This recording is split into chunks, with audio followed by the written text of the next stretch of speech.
14 number, 0 और 50 के बीच की विषम संख्याओं का योग ज्ञात कीजिए। विषम कौन कौन सी होंगी? विषम होगी 1, फिर 3, फिर 5, फिर 7, ऐसे बढ़ते बढ़ते बढ़ते बढ़ते लास्ट आएगी 49। अब यहां विषम पद आप देखोगे कितने हैं ये टोटल।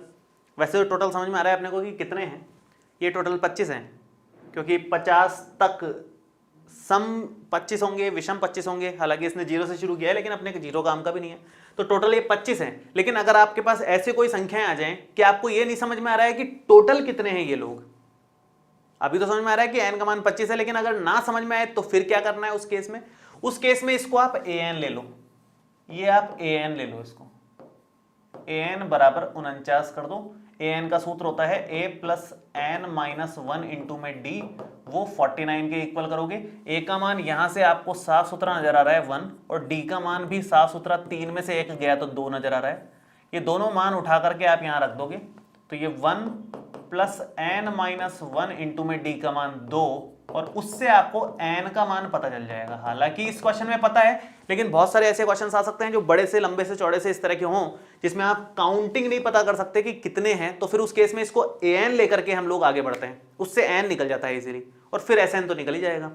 तो यहां से आप 1 को उधर लेके जाओगे माइनस में, 1 उधर माइनस में जाएगा तो ये हो गया n माइनस 1, या गुणा कर लो अंदर, इतना कॉम्प्लिकेटेड नहीं करना, 2 को गुणा कर लो अंदर, ये हो गया 2n माइनस 2 इक्वल में 49। ये हो गया 2n minus 1 is equal to 49, minus 1 इधर जाकर के प्लस 1 हो जाएगा, तो 2n is equal to 49 plus 1 50 हो गया, और 50 को वही 2 से भाग लगाओगे 25 आ जाएगा। तो अल्टीमेटली आ जाएगा इजीली, है ना। तो आप ये कर देना, ये एग्जाम में करने लायक ही है। और ये करने के बाद आप शुरू करोगे Sn का सूत्र लगाना। Sn लगाओगे आप, Sn है n upon 2, a plus an लगाओ, क्योंकि अंतिम पद प्रारंभिक पद दोनों पता है, तो ये लगाओ ना, जल्दी आंसर आएगा इससे, छोटा है ये। n का मतलब वही 25 बटे 2 हो गया, a का मतलब 1 है, और an का मतलब ये रहा 49, 49, तो ये हो गया 25 बटे 2, ये हो गया 50। अगर इसको काटें तो ये 25 ही आता है, और 25 को जब 25 से गुणा कर दोगे तो 625 ही आ जाएगा। तो कुल मिला के आंसर क्या आया इसका?